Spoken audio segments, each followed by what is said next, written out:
Southeast Radio's Business Matters with Karl Fitzpatrick.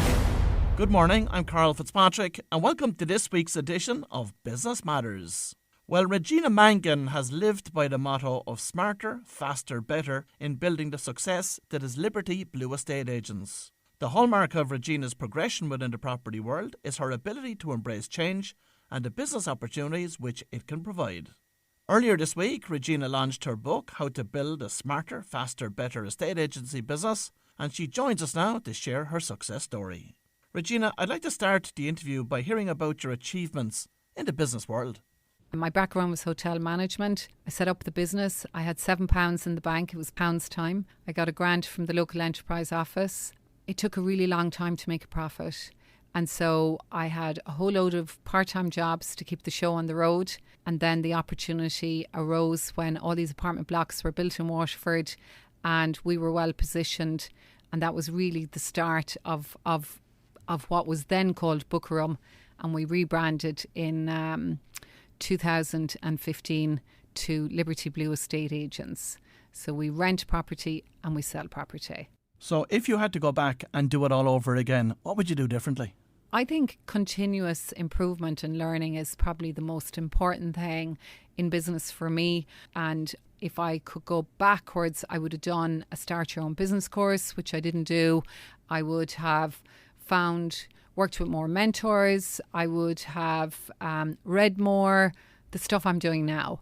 But as my mother always said, you can't put an old head on young shoulders. And in 2015, the business took a change of direction. And I think you yourself took a change of direction in terms of how you approached the business.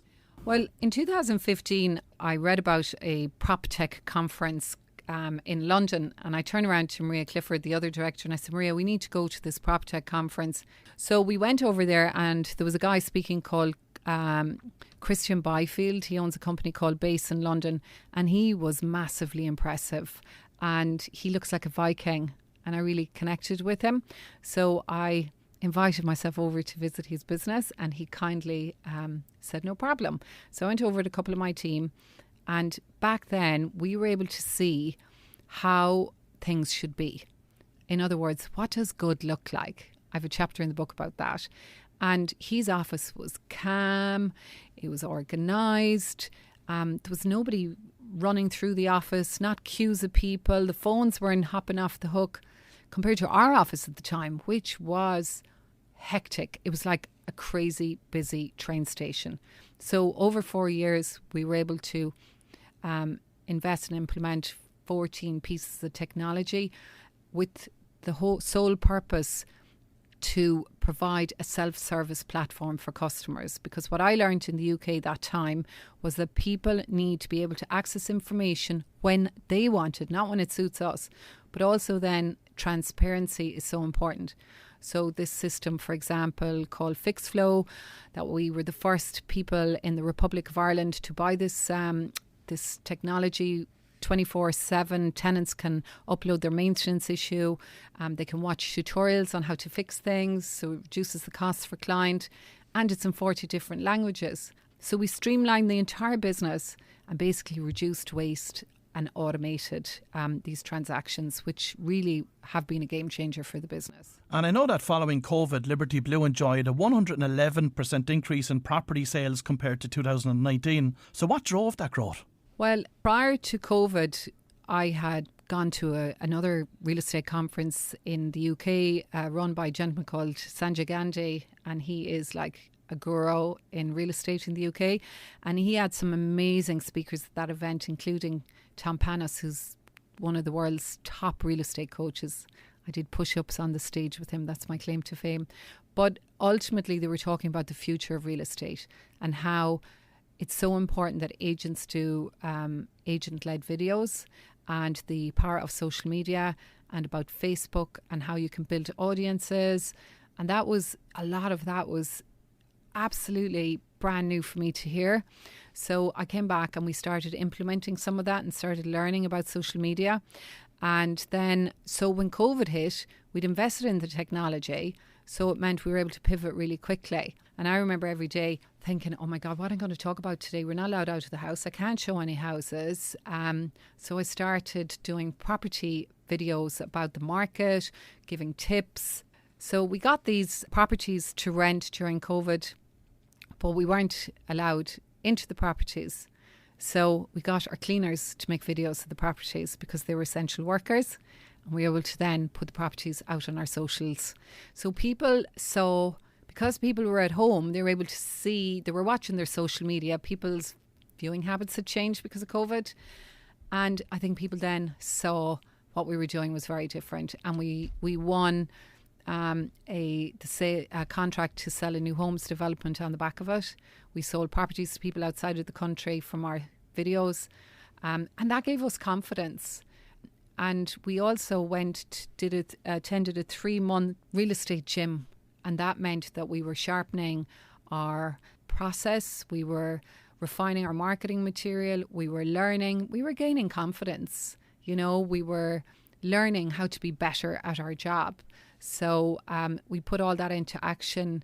And also, for anyone listening in business, it's so important that we have value in our service, and we value that what we're doing is different, you know, and going the extra mile. And in terms of our marketing, we generate a lot of views for the properties that we market for our clients. What percentage of home sellers are looking for the cheapest auctioneer? They're just not the clients we work with. And I think as an estate agent, it's important that we educate them. Sometimes people, we as Irish people, whatever, we love a bargain. Just give me your best price. Well, if I give you the cheapest fee, can I have the team? Can I invest in their negotiation skills, their training, the marketing? Like, as I say, we don't do all-inclusive buffet anymore, you know, and that's not how we run our business. We have to focus on the outcome. And it's a very stressful thing for some people to sell their home. So the communication's important, knowing what's going on, you know, during the whole process. And like, we invest heavily in training our staff. And I think for any business, continuous improvement is so important. So what inspired you to write the book, and what's it all about? I've always wanted to write a business book, and I was in London in November 2021 with the mastermind group I'm part of and my mentor Sanjay, and I had told him before I wanted to write a book, and there was a company there called Write Business, and they help people write business books, or actually any kind of book. So I made an appointment and he challenged me. He said, Regina, get it done. So I decided that I would have it done by my son's birthday, which was November, and I hit that target.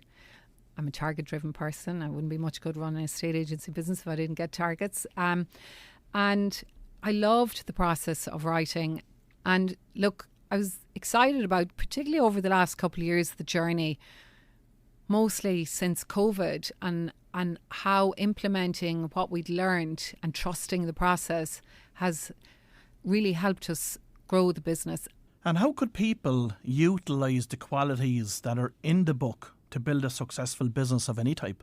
Well, there's a number of topics in there. Mind the money, know your value, okay? Smarter, faster, better is overall. Smarter is about what we have learned is embracing technology and doing things smarter. Like, we have one of our mentors is a guy called Tony, who's former CEO of a manufacturing company. And he's always talking about reduce, eliminate, automate. Reduce is in reduce waste. So it's a mindset and being smart about how we do things. Faster is about first to market, not waiting, be out in front of it.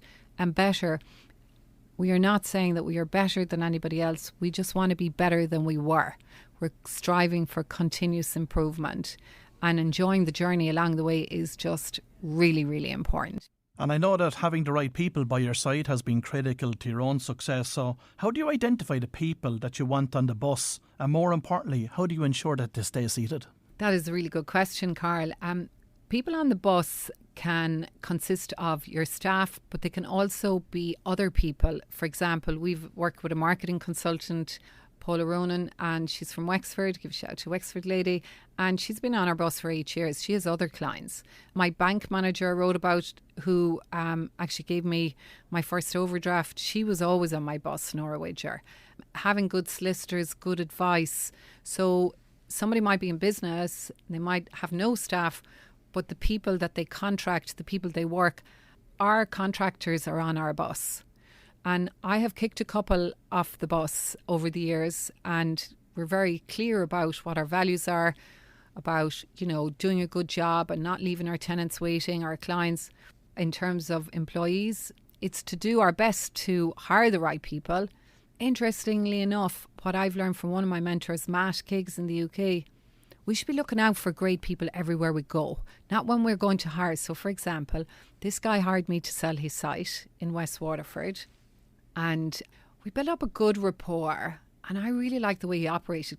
2 years into getting to know this guy, I hired him to be our general manager. And then in terms of keeping the people on the bus, you have to mind your people, and that is so important. So helping them grow and sharing and celebrating successes and having a bit of crack along the way and a bit of fun. We've great fun in the office. And if you were to ask me, one of my biggest regrets, it's not having enough diversity. We were all women, and in the last 18 months we've 3 guys in the office, and I have to say we are the better for it. And of course, marketing techniques have evolved in recent years in your own business. But what's working best for Liberty Blue today? For anyone listening who's in business, Google reviews are ultra important. They are social proof. So you need to be asking people who are happy with your service for Google review. Social media is essential. It's not optional.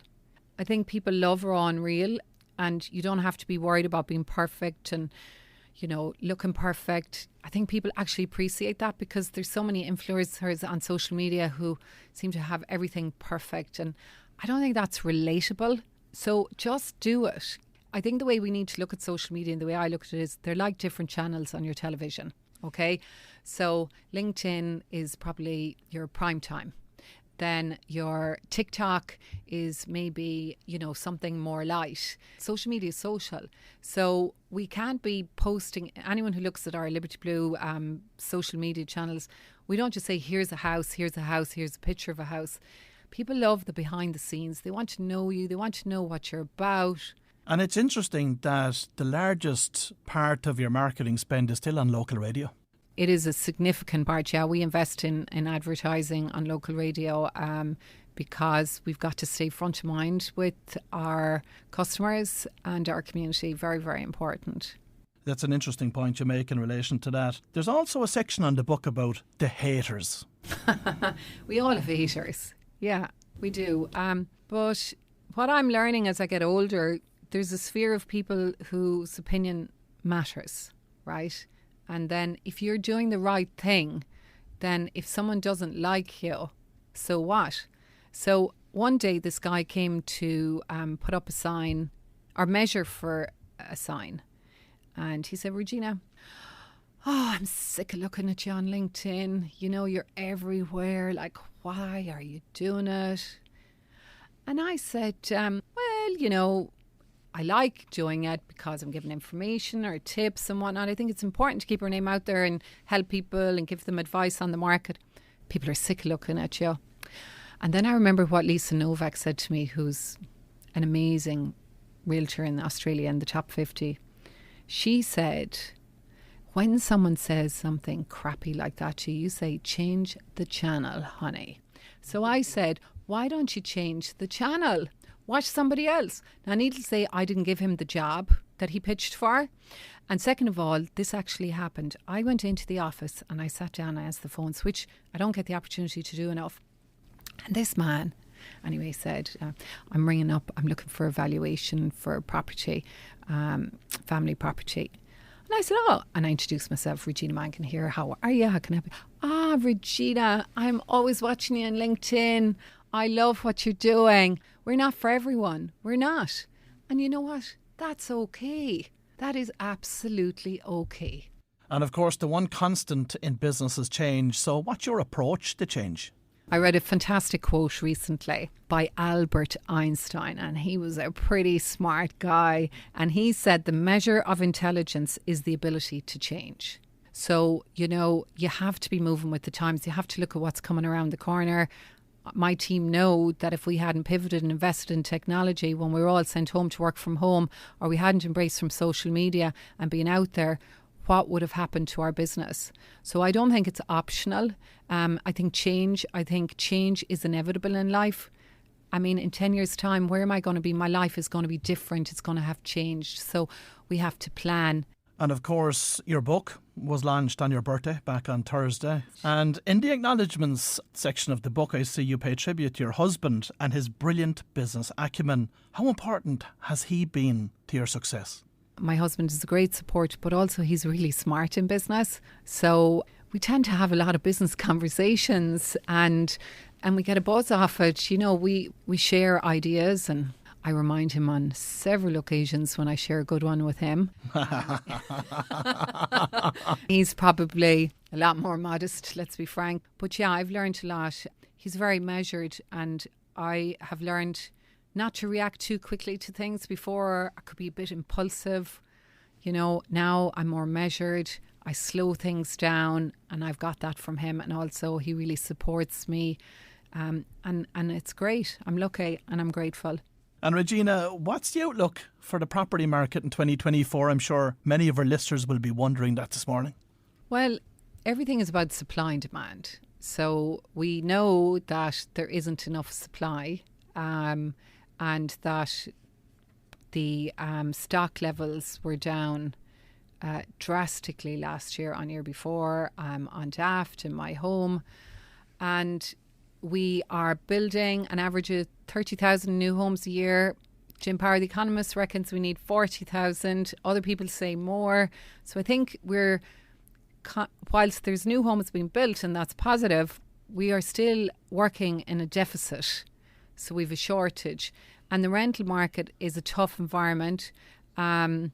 So I suppose for sellers, there is very little competition out there in terms of prices. So what I mean by that is if you're putting your house up for sale, you don't have a huge amount of competition overall. I can't say that for every property.